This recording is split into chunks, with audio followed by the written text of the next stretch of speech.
Out bosses, save the date. On Monday, December 11th at 6:30 p.m., the Out Entrepreneur travels to Orlando, Florida for our very first live podcast event. The event amplifies the power of the Central Florida LGBTQ and ally business community. You can RSVP today by visiting www.outentrepreneur.com and look for the show notes from today's episode for registration details. I hope to celebrate your authentic selves in Orlando on Monday, December 11th. Hello, I'm Rhodes, and I am an out boss.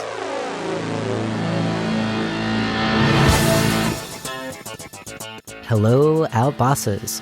Rhodes Perry here, and welcome to episode number 50 of the Out Entrepreneur, a weekly podcast where I get to interview today's most inspiring LGBTQ bosses crushing it in business. So in celebration of the podcast's 50th episode, yes, awesome. We're definitely shaking things up a little bit, maybe a lot. The microphone is getting turned around today, and my good friend and fellow podcaster, Christa King from Fitlandia Podcast, is going to be interviewing me. So Christa, welcome to the show. Yay!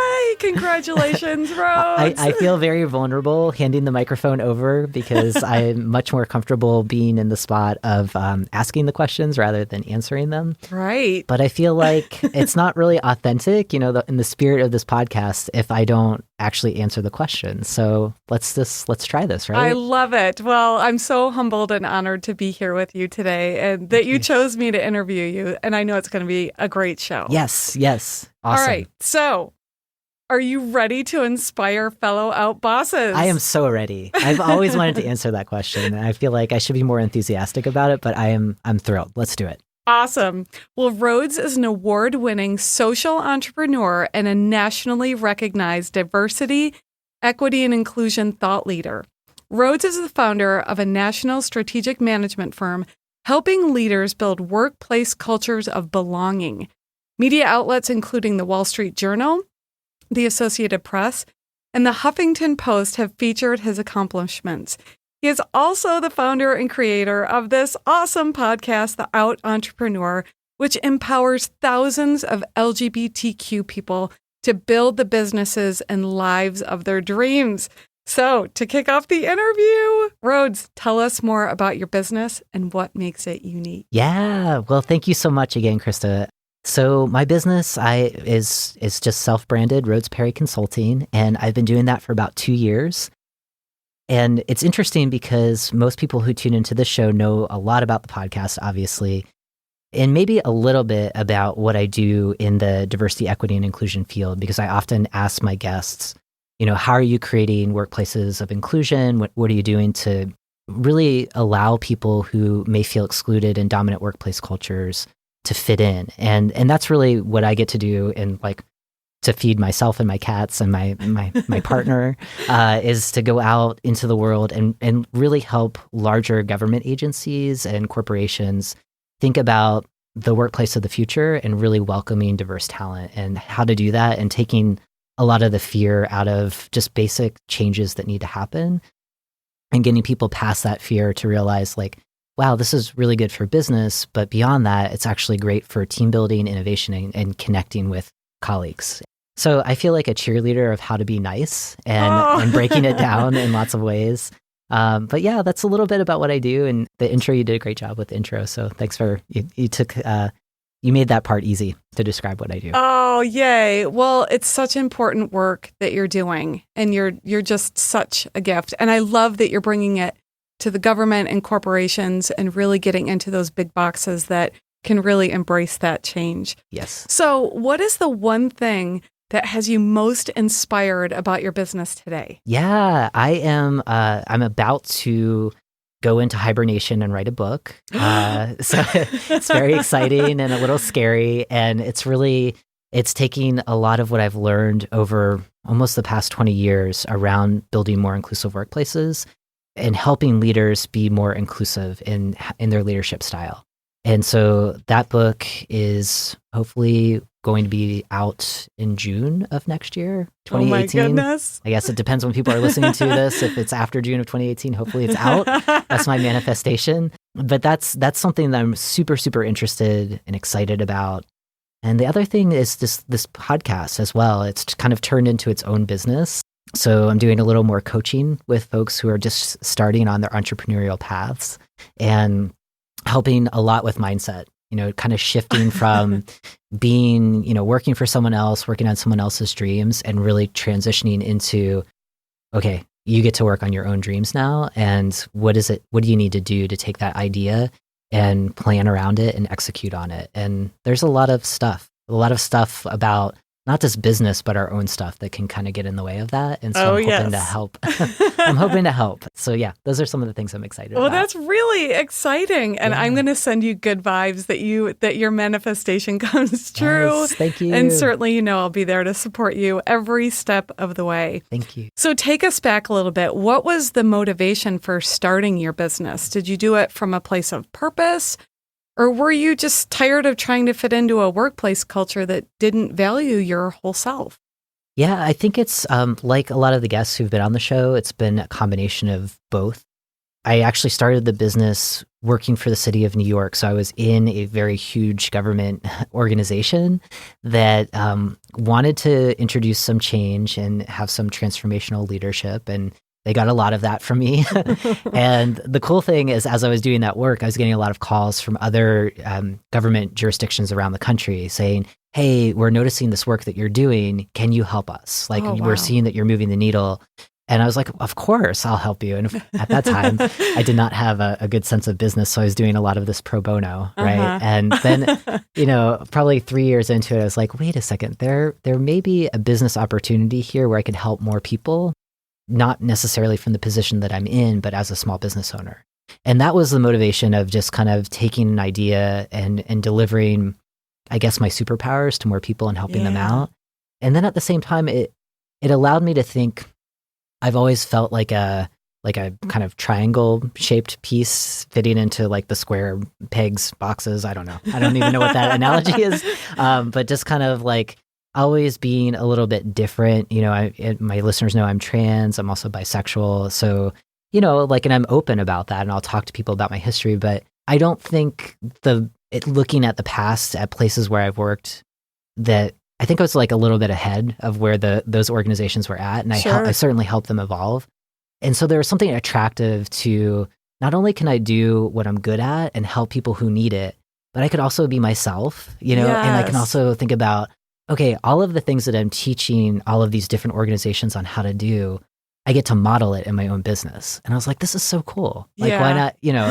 Certainly there was a lot of fear that I had to get over in starting my own business, but I just was like, the time is now, there's no better time. So let's just do it and see how it goes. And it feels like an experiment. And I know you're an entrepreneur too. So it's like, every day is a little, it's like, what's going to happen today? Adventure. But I over 2 years now, I feel like professionally, I've grown in so many ways that I couldn't imagine.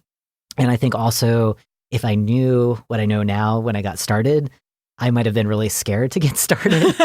But the cool thing is there's so much support that's out there. And, we met each other through a podcast support group. That is also a lot of founders and startup business owners. And that's been enormously helpful for my own support, and growing, because entrepreneurship can feel a little lonely at times, right? Yes, it so you got to find your people and really support each other. Yeah. Well, and I love what you were talking about, not being able to fully express yourself and your talents in the corporate world. And what a gift that you could be courageous and break through that, because I know how much courage it takes. Yeah, thank you. Yeah. And I think I do see the future of work shifting, and maybe it's the generational changes, with millennials being more about, we are just going to be ourselves. Although that's something that I talk about with clients, where there's the perception that millennials are always authentic. And there's a lot of people, especially in LGBT space, where young people are going back into the closet because they feel like they have to fit into certain workplace cultures. So it's not, I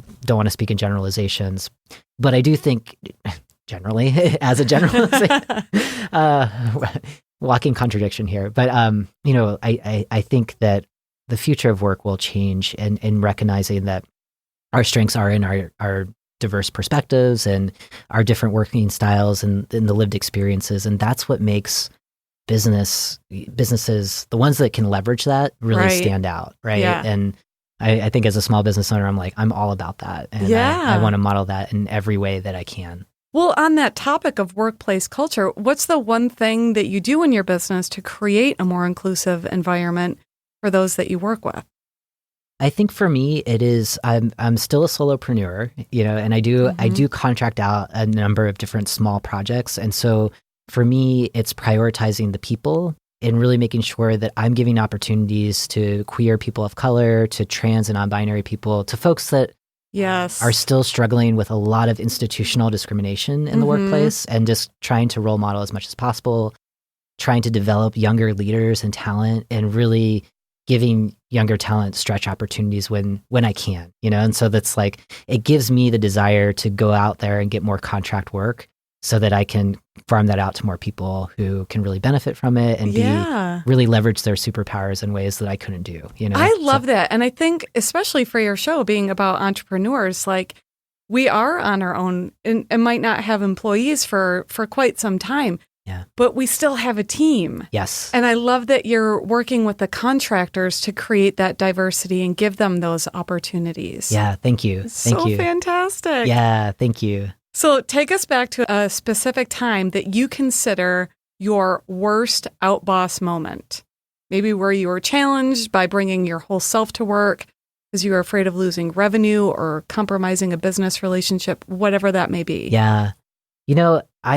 This is the hardest question that I give to my guests. And sometimes I'm like, oh, they punted on this and they did something generic. And so I'm going to... I know. I'm already feeling like, ooh, I know we're having an honest conversation here. And that's a deep question. It's a hard question too.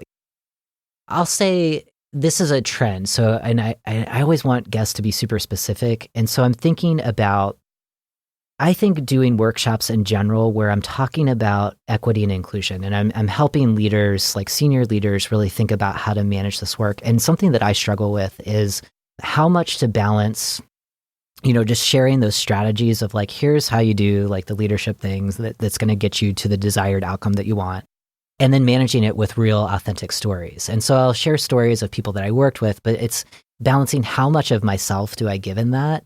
And I think for a lot of people, I know this is an audio podcast, so you may be able to see my picture, but a lot of people will assume that I am not transgender, I'm cisgender, and not, and I'm a transgender person. And so I'm like, am I going to come out at this moment? I always do purposeful disclosure. And is it going to help the audience learn and recognize like some of the own biases or assumptions that they made about me before I come out and after? Right. And so I'm just thinking about one particular time where I did that. I was at a pretty prominent conference with a lot of elected officials, and I think I might have done that disclosure maybe too early, and I lost some of the older white dudes who I'm assuming a lot of their identities, where it was just kind of like those kind of microaggressions where you can see like the subtle, like, did he just say that he's trans? And I think that that's always a struggle. Like people are hiring me. I always assume that people know something about who I am, and that's why they're seeking me out. And that's not always the case. Okay, yeah. And then it makes me a little bit nervous when I realize, oh, they don't know my whole story, or like, I worked in the LGBT advocacy movement for a really long time, and is this going to jeopardize this relationship? And if so, like, did I even want to work with that person or not? Mm-hmm. But then at the same time, as you know, as you're a small business owner, it's like, oh wait, this is revenue. And so I think like it's really being clear for me, like that particular story is, what are my ethics as a business owner? And I try to be as out as possible so that I'm attracting those folks that really value that perspective.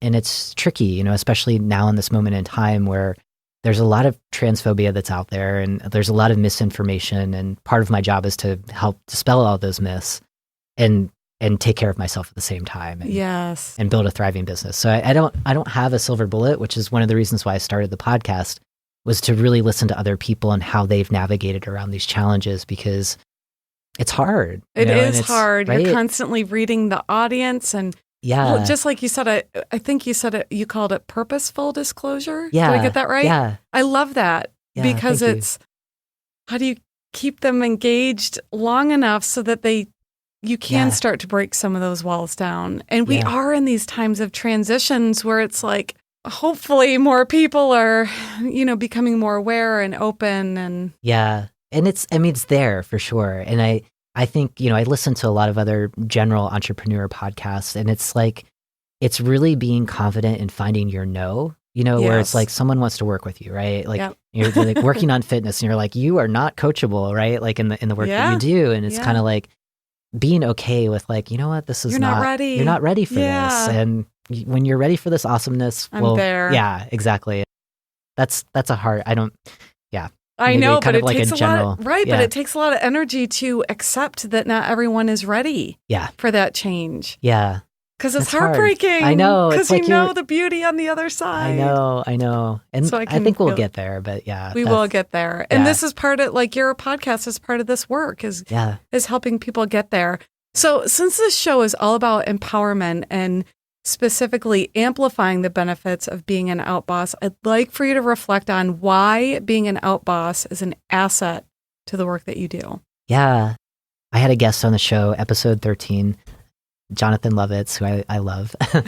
And he talks about just LGBT people in general, that we oftentimes we're the architects of our own lives, right? And because, I think times have changed where there's positive media out there, but I'm reflecting on my own experiences coming out in the late 90s. There wasn't a lot of, most of the trans people that were in the news, it was this salacious news stories that were very sensationalized and not putting trans people in a positive light. So I think for going on the the power of being an out boss is that for myself is like, I figured out how to lead a healthy and happy life. And I didn't really have a playbook on how to do that. And so the cool thing is I got to pick and choose the things about even my gender, like the things that I like about masculinity that are empowering, and like the toxic masculinity stuff, I'm like, no, I don't want to do that. Like I experienced the other side of that. Yeah. And so like taking that experience of like maybe not always knowing the answers of how to lead a happy queer life, it's like kind of applying that to being a business owner, especially an entrepreneur just getting started. It's like, I don't know all the answers, but I'm going to test and change, and I'm just going to build something that is in alignment with who I am as a person and what my vision is for how I want to use my skills to make the world a better place. And so I think like there's a lot that entrepreneurs broadly can learn from LGBT folks, where it's like, there's a lot of transferable skills. And, that makes sense. Right? That makes so much sense. Yeah. And so it's cool. And I feel like that actually gives me some extra confidence in just running a business, knowing that like, I say this on the show a lot, is like I reflect on just transitioning. Like that's a very rare experience. Less than 1% of the world experiences that. And it's like, if I can do that, like, whoa, like I can really do anything, like it's all about manifestation, right? In business. So that makes so much sense. I mean, what a skill to develop resilience and all the things that come with transitioning, whatever that transition is, but being able to, take that skill set into your business. Yeah. Man, you are ahead of the game. I don't know. It just feels like those are some of the superpowers that I see. And it's like, it definitely gives me a lot of confidence in doing what I do. Yay. Thank you. Yeah. I love that. So considering some of the challengings and blessings as you're talking about, what do you want your listeners to take away to inspire them to be more authentic in their work? Yeah. I think like just listening to the show and listening to the past 49 episodes of guests who've responded to this question, because I think they've done it way better than how I would do it, would be a good start.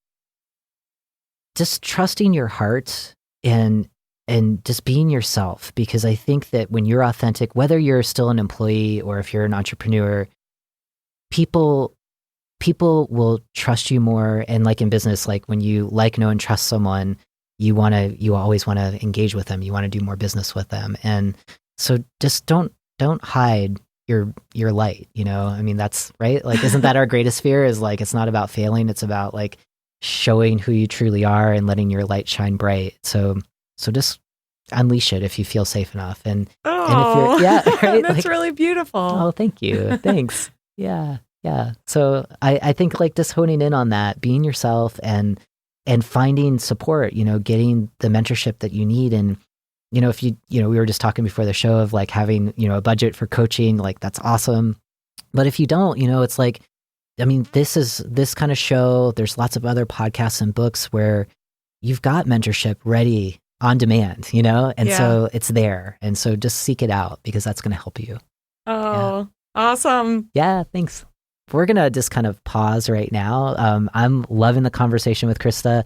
As always, to make the show possible, we have wonderful sponsors. So we're going to take a little break and then we're going to come back and I get to actually answer all those quickfire questions that I put my guests in the hot seat on.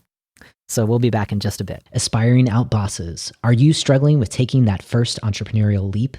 Does the imposter syndrome prevent you from getting started? Have you considered seeking support, but you're just not sure where to turn?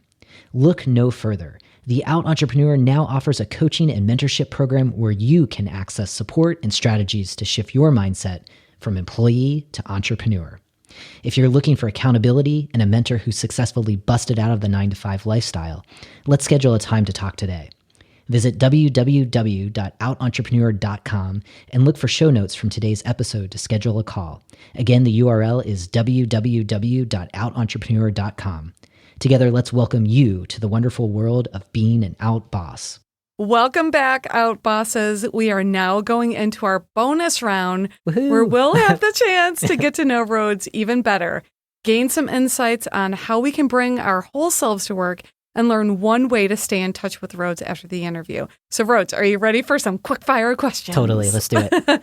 Do you have a mantra or a quote you refer to that helps you stay motivated in your business? Yes. I often say to myself, I love you, keep going. And this comes from meditation. So I do that every morning, especially if I'm starting to feel the anxiety. It's like, I love you, keep going. You got this. Ooh, I'm going to use that one. Yeah. Yay. Okay, next one. Can you share one personal habit that helps you master yourself and your business? It goes to meditation. I think like meditation and actually yoga. Like I need to move my body every day and I need to get out of my head. And I think like, oh my gosh, right? I know, right? I wish people could see us because I'm like, hey, yes, yeah. like the heads are nodding. It's like, yes, right? But it's just like moving the body and just, I think it's like changing your physical state can sometimes just show you a different way, especially if you're trying to work around some of the barriers in your own business. So definitely move your bodies. Yes. Yeah. Name one thing that you readily delegate in your business to stay focused on what you are good at. Yes, it is everything to do with getting this podcast out into the world. So thank you, Joel, for what you do. It's hiring really good people, for those projects where it's like, this is not my superpower at all. So please take it. Right. Take So the wheel. give us an example for you. What's that? What's one thing you love to delegate? The editing podcasts. Perfect. Yeah, editing podcasts, website design, all that. Yeah, photography. At some point, I want the business to be its own thing and to have like really skilled people running it. And yay. I just do the vision stuff, which I dream about. I totally cheated and made you say more than one thing. Okay. Can you share a book or podcast that has contributed to your success as a boss? Yes. I am a huge fan of Being Boss, which is a show for creative entrepreneurs. It's a podcast.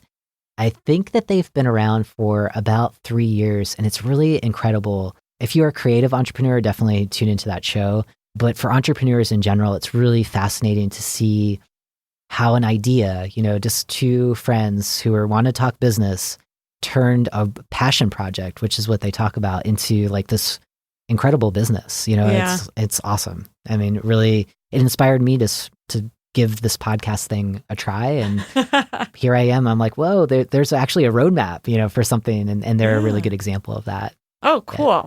Please share one piece of advice to inspire the next generation of out bosses to take that first entrepreneurial leap. Yes. So I'm going to totally steal this from another guest because I think it's amazing. And it's JFDI. So this was Kat Halushka, who was on the show a couple episodes back.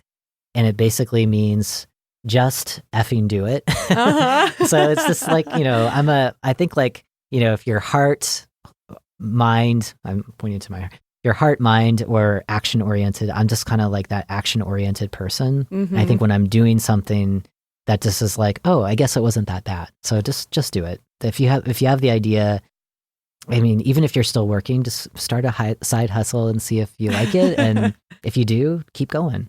Yeah. Awesome. Yeah. Well, this was fantastic. Thank you so much for, trusting me to turn the mic on to you and let me ask you these questions and be a part of kind of reflecting back all the wisdom that your interviewees have given you over the last year. I know. And congratulations. Thank you so much. Yeah, this was awesome. And Christa, is awesome to have you on the show. So usually I ask my guests, to share one way that we can stay in touch with you and learn more about your business. So because you're an awesome host, guest host, can you tell us just a little bit about Fitlandia and where people can find you? Just to learn a little bit more about you. Thank you so much. So Fitlandia is an online fitness platform to truly bring an end to yo-yo dieting by first helping people change the neural pathways in their brain.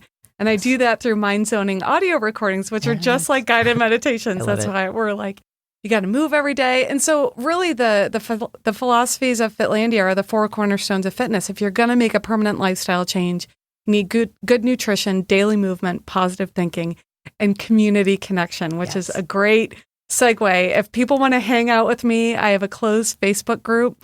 Just do a search in Facebook for Fitlandia, click on groups, request to join. It's a really safe, inclusive space. Like that's really important to me because we're exploring a lot of vulnerabilities in there and challenges. And then certainly they can come to fitlandiafitness.com. And if they really want to work with me and do a reset and learn how to create a permanent lifestyle, they can join one of my 30 Days to Thriving sessions where I guide them every step of the way to really resetting their life. That's awesome. I love the mind zoning stuff. So I think that's definitely, for folks that are listening to this episode, like I said, like you've got to move, you gotta get out of your mind sometimes. And so I think like just check out Chris's work because it's super impressive. And I think that it can help any entrepreneur or any person, obviously, beyond business.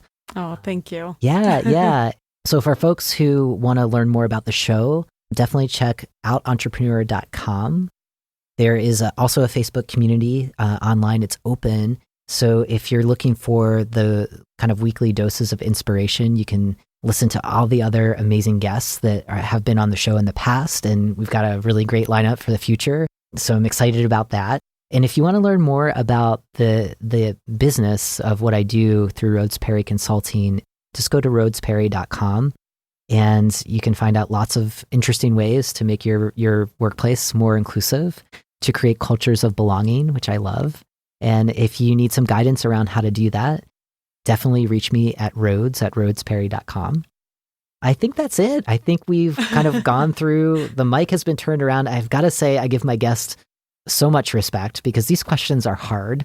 And I hope I did them some justice. I hope that folks have learned some interesting things about how to manage your life and create amazing businesses. Yeah. So a deep bow of gratitude to Christa for the awesome hosting that you've done. Thank you. A deep bow to you for having me. Yeah. What an honor. Yeah, this was great. This was really great. And so obviously for details from today's conversation, check out the show notes at outentrepreneur.com. And as a next step, definitely subscribe to the podcast. Consider leaving an honest rating and review in iTunes. That's how the show. Stars. I know, please, yeah. That definitely is how the show gets noticed. And as everybody who's tuning in, keep being your authentic selves 100% of the time. And we will see you next week.